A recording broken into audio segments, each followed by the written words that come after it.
Hey y'all, it's Alex and welcome back to my channel for the best time of the year! We're finally here! I was unsure whether or not the world would make it, but we're here. It's finally spooky season. Let's go. Unfortunately, we cannot just let's go into my preparations for Jake Parker, the original creator of Inktober, has plagiarized the book that is supposed to be coming out later in September. Dunn has posted a video over on his YouTube channel. I will link it in the top corner, and then down below it'll probably be like the first thing. So he made some valid points. I don't want to make them for him. Go ahead and go watch his video for that. Jake Parker has obviously made the no comment for legal reasons sort of statement, and the publisher has pulled the release as of filming this on, let me look, August 30th. This whole thing still needs resolution in past me who is filming this time, and if there is anything new, I will post it in this video description. Check down there for any updates. So I really don't want to do the original list, but I've made my own prompt list. There are 31 prompts. 12 of these are actually suggestions by followers over on my Instagram. While the 12 were picked by my followers, the rest were kind of picked either from pulling from my 1000 prompts list selection list, which is for this video series here. The third one is on the way sometime. I still gotta color it. It's been sitting for a month. And then others were just kind of like items that were sitting next to me while I was making my list. And I know I'm basic as hell, and I know for any of you that were with me last year, you got to experience my witches theme. Guess what we're doing again? While I was planning out for Inktober, and I'll have my little like theme section of my setup list over here somewhere, the theme choices were witches, again, build a world where each piece had to build into the mythology of a world, gods and goddesses, sci-fi, and there was potentially a fifth that was just high fantasy hodgepodge. The problem is, high fantasy hodgepodge is what I draw every day. Sci-fi would require me doing a lot of space and a lot of mechanisms, like actual mechs and cars and bots, and I just don't really draw them that well, and also I feel like I would get very bored of like everything being in space. Gods and goddesses, there were some prompts on, like, I was still thinking about this while I was working from the sneak peek of the original list, and there were some that just didn't fit, so I was on the fence about that one. That one was probably like my second contender. And then, oh god. I don't remember what I said the last one is. I'm at the end of my script. There's nothing. And then build a world. I feel like that one would have been a little hard to actually like bring together. It's an interesting concept, and I'd probably use it as like a month-long challenge if I needed to actually build a world for, say, like a comic or something. But maybe we'll see these another day. I am gonna like keep them in my challenges list, but yeah, we're basic again. I'm going witches. I mean, like, look at me. I'm so ready. So, now that my extremely long intro about all the nonsense that I really wish didn't have to happen, so, with that, let's head over to my desk and I can start showing you all of my supplies. Also, because I haven't changed my icon and I haven't actually, like, really shown anybody except in my Instagram stories, I buzzed my hair. Woo! So, since we are not doing the official Inktober list, I've kind of labeled this Alex Fictober 2020. I'm also calling it Promptober. It sucks that Inktober is like the catchiest name. I mean, other than OC-tober because it's October, but you know. So I've made this calendar to help me keep track of all of my days and all of my colors, because last year's list was atrocious. A quick note from VoiceOver Alex, this calendar is also printed on the exact same paper that I will be doing all of my Inktober pieces on, so that way there's no odd distortions of color between the swatches and the real thing. And here's hoping, while we go through and swatch, I don't get any splatters everywhere. So, the main supply we're going to be using this year is Liquitex acrylic inks. So these inks have made up the majority of my collection for a good few years. Now, the original plan for Inktober was to start at the Naphthal Crimson and go all the way through the rainbow.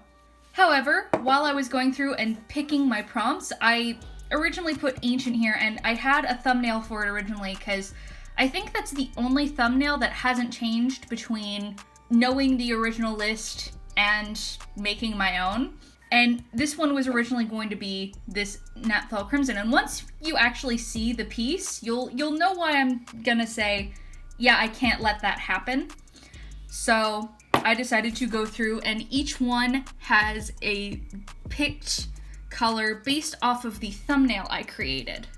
And I have a full rotation of 15, so we'll go all the way through to 15 and then start again with another rotation. That, of course, only leaves the 31st. And I hemmed and hawed over this decision for quite some time. I ended up actually putting it to a vote over on my Instagram, and the decision is I'm going to pick the color for this piece all the way at the very end.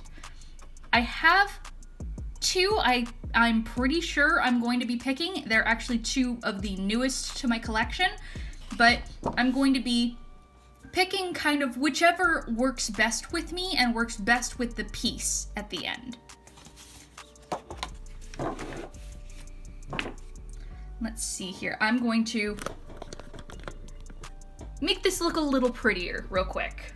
So, to be able to hold my inks while I'm working, unfortunately the only tray that I have to use is this one, and like, it's friggin' massive. Fortunately, it might be able to just sit at the very edge of my desk this year. I've actually switched desks with Jess, so this one has a little bit more room, and I also have the window to kind of like creep into. If you're looking to get yourself a palette or anything, I really suggest you invest in like a porcelain one. I've tried cleaning this once with nail polish remover instead of rubbing alcohol, melted the plastic, and now this one is permanently stained. If you leave the ink to sit long enough, it'll permanently stain, even though you can get the majority of it off, and it just doesn't look great. Like this one, I always refer to as the Tutti Frutti bowl. This one is also starting to get a little tutti frutti, but it's like dingy tutti frutti. And I don't know what happened here. Like, it's just got a whole bunch of scratches in it, and I don't understand where they came from. So, yeah. Invest in porcelain, my friends. Why don't we get swatching here. So the Prussian blue hue is this nice, rich royal blue. Which I don't know how well it's coming across camera. Oh, I just realized I need water. And we're gonna take care of the colors in both of their locations as we go along. So the 2 days that are Prussian blue hue are Ancient and Feather. Oh, I love watching it disperse in the water.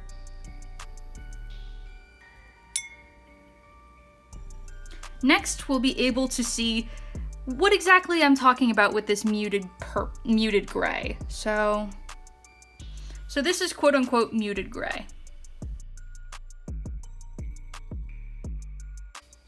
Like, please, that is purple. No, I did it again.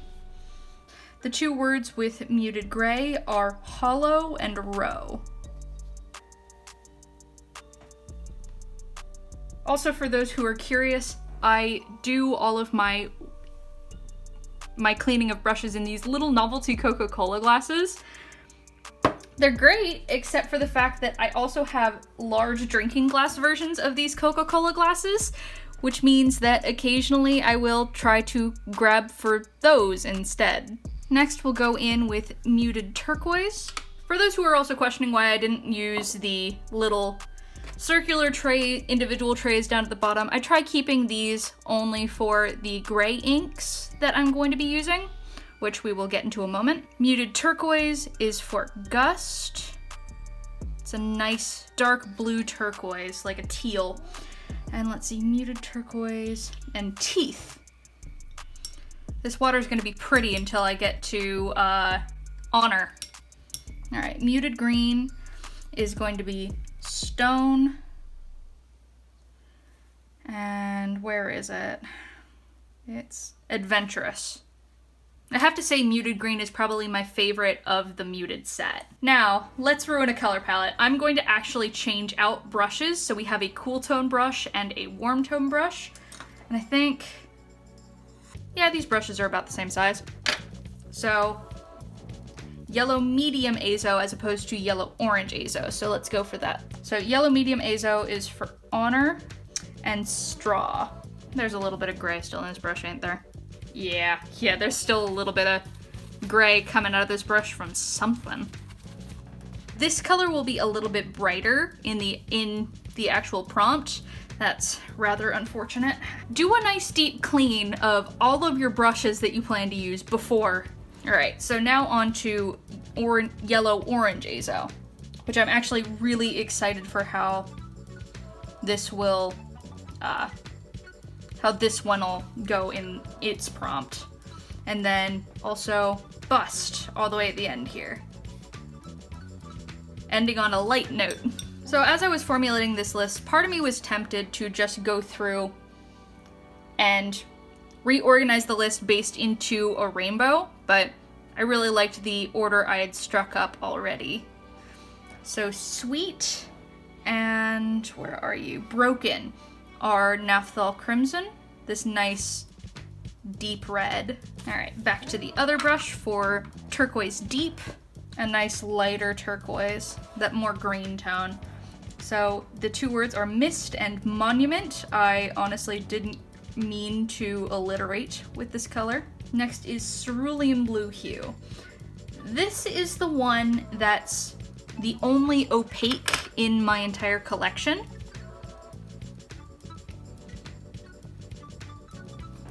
You'll see it's very hard to see through.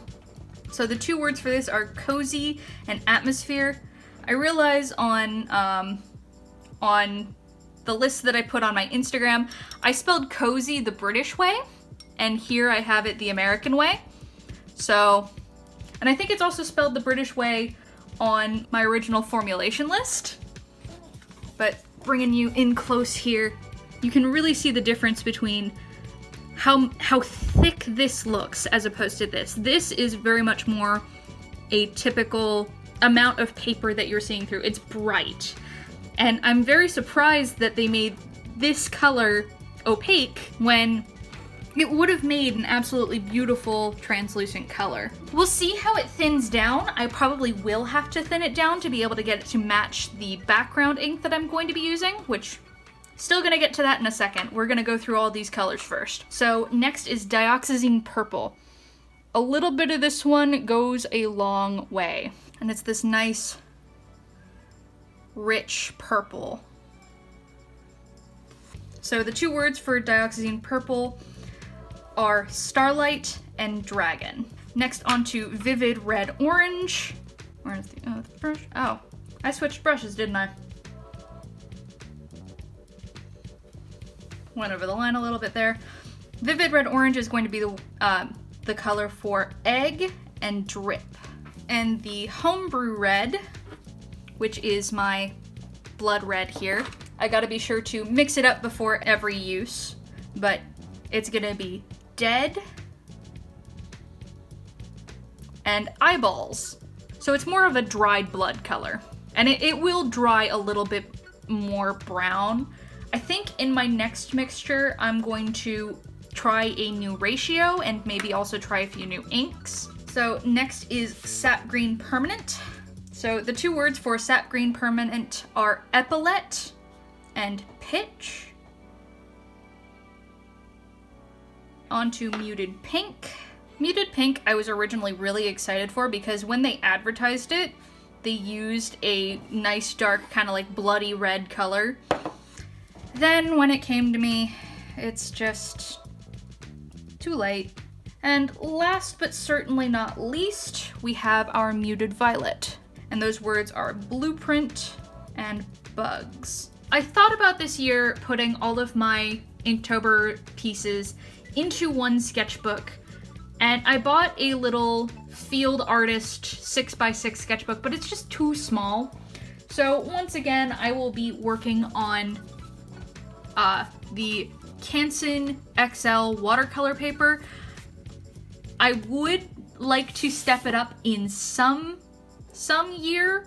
This stuff is fine for acrylic ink. Like, I've used this stuff for years and I've never had any complaints. It's when you get into watercolor that this stuff doesn't quite cut it. To save a little bit of money and kind of get more bang for my buck, I go and buy the 12x18 XL paper, and basically I'll just spend some time cutting it up. It's really aesthetically pleasing to just hear that. And on top of that, it's just some great time to think about getting a new paper cutter, because this thing is getting dull already. I mean, also about other things, and just put on a podcast in the background and go, and then you have a whole bunch of paper. And you do have a little bit of spare paper left over, just little bits, but I like to use those as swatch cards, just like so I can keep them on the side of my pieces, and just if I'm mixing colors, just swatch it out on those little bits instead of using an entire other paper. And also, they make a really good, like, clappy hands toy.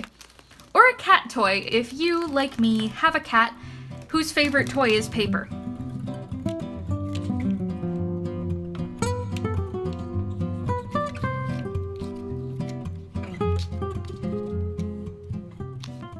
For pencils and erasers and all that stuff, I'm probably just going to be using a normal mechanical pencil this year. In the past, I've used like 3H and 4H pencils. The problems are you push really hard with those pencils. Ignore the homebrew red ink on my fingertip. You push really hard with those pencils, and it makes a lot of marks in your paper.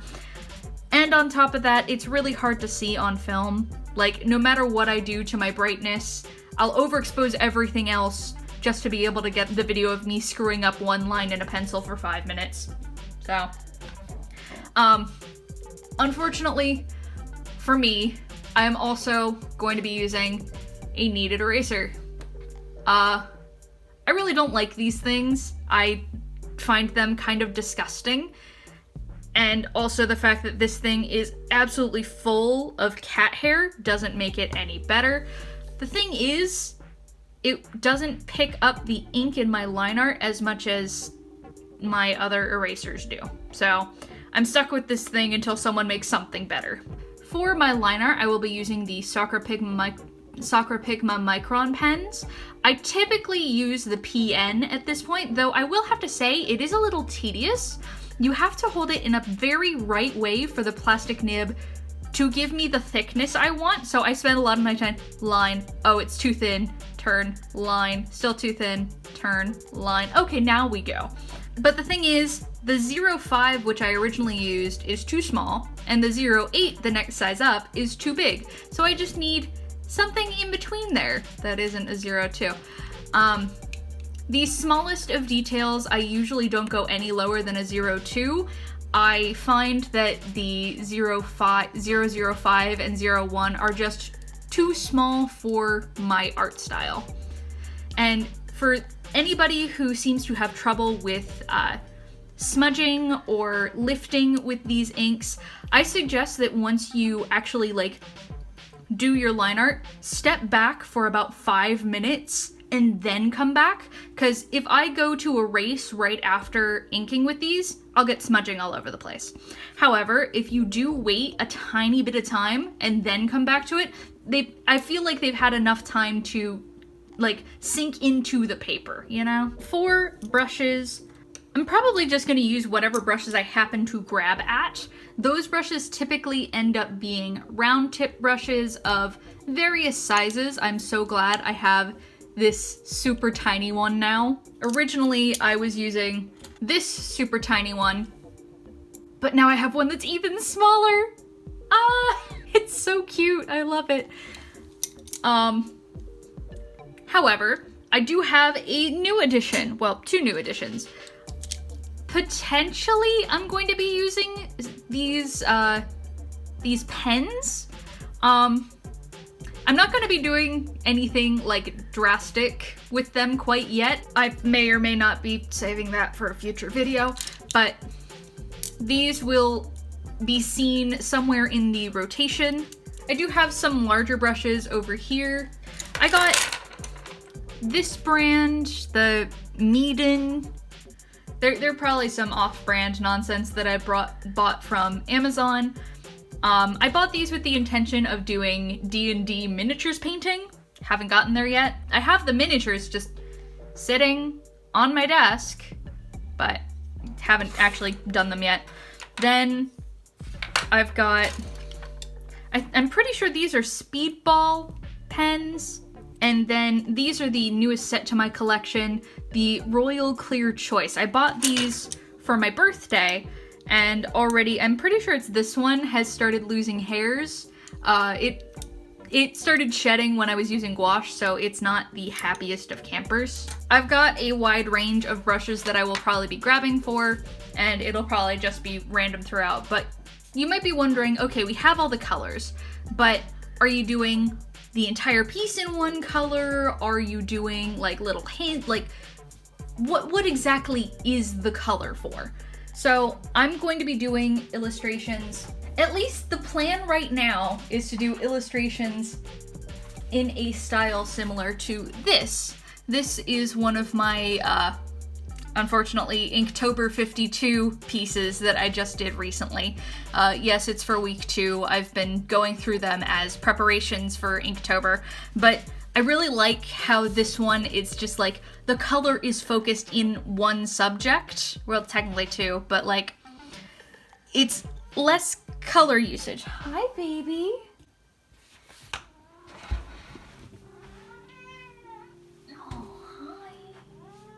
Sorry, my train of thought got disrupted there by the cat, but we'll see whether or not I stick to that. I have a feeling that that's going to change at some point, because I went in last year with that plan, and then by literally day 4, it was the majority of the color, as opposed to like day 1, where it's just like that little hint.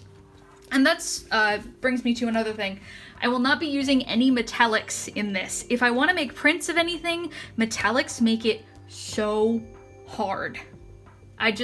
It sucks. I want to work with metallics, but that kind of eliminates them from being prints. I probably need to actually start making prints if that's gonna matter, but... So if the majority of the color is going to be gray, I'm going to be using 2 black inks, the Carbon Black from Liquitex and the De La Rowney Black. These two have very different opacities. This one is technically semi-opaque, and this one doesn't have an opacity rating anywhere that I can see on it, but this one is opaque as hell. Like, the back of this piece is done with the De La Rowney Black, and the back of this one is with the Liquitex. You can see little bits of paper throughout, and you can see all the lines. For any places that is going to be black is going to be filled with the De La Rowney, but for all the other space, we're going to go in with washes. These are all different ratios of washes using the Carbon Black. I've got 6 different hues. Ignore the fact that this is on a scrap piece of paper, but Here are the 6 levels, so you start from 1 and then move down to 6. And this may look pretty dark, though this is still a step up from the full darkness of the ink. The majority of the pieces, at least the plan right now for the majority of the pieces, is that they will be using these 6 grays and also this black with hints of color of everything else. Now let's see, other bits and baubles about this year's Inktober. First, I want to say, anybody who would like to use this prompt list, feel free to. I will be leaving a link down below to where I've posted, I think I'll probably post the link to the Twitter, because you'll probably be able to actually download the image from there. If you do end up using this list, I would love to see your attempts. If you post to either Twitter or Instagram and use the hashtag AlexFictober2020 with the little underscore between Alex and Fictober, I will be retweeting anything I see. I'll be posting favorites on Instagram in my story. And if you happen to do it on Tumblr, which I'm trying to be better about being active on, I'll be reblogging anything tagged with that from there. I fully expect that in the madness of my own Inktober prompts, I might get a little bit behind on that, but I will be trying to share pretty religiously. I hope this whole Inktober problem gets resolved. If not, I'm already formulating my list of 1 a week drawings next year, and I'm already preparing to make a prompt list for next Inktober, because honestly making this list was more fun than actually going through and thumbnailing. So if you do end up doing this list, I would love to see. Use the hashtag Alex_Fictober2020. All of the supplies will be linked down below, at least the supplies that I'm able to link to. I don't know whether or not I'll be able to link to these because I got them a hot second ago. And also I got the Coca-Cola cups I use for my water from a thrift store, so probably won't be able to find those. Despite all of this nonsense, I'm still really looking forward to this. I'm glad that the community is moving towards just doing their own lists as opposed to doing his. I'd be really bereft if I had to give up doing this challenge, because really it is the one art thing a year that I actually look forward to. But I'm really happy with the list I created, especially since I made it with the help of my followers over on Instagram. If you're not following me over there, I would really appreciate it if you did. Well, as sour as the apple was that was thrown at us, I'm glad we've at least made it into a delicious pie. Weirdest way to have put that, but if you feel so inclined, hit that subscribe button and check me out on my other social media handles. Thanks, and I'll see y'all in the next one.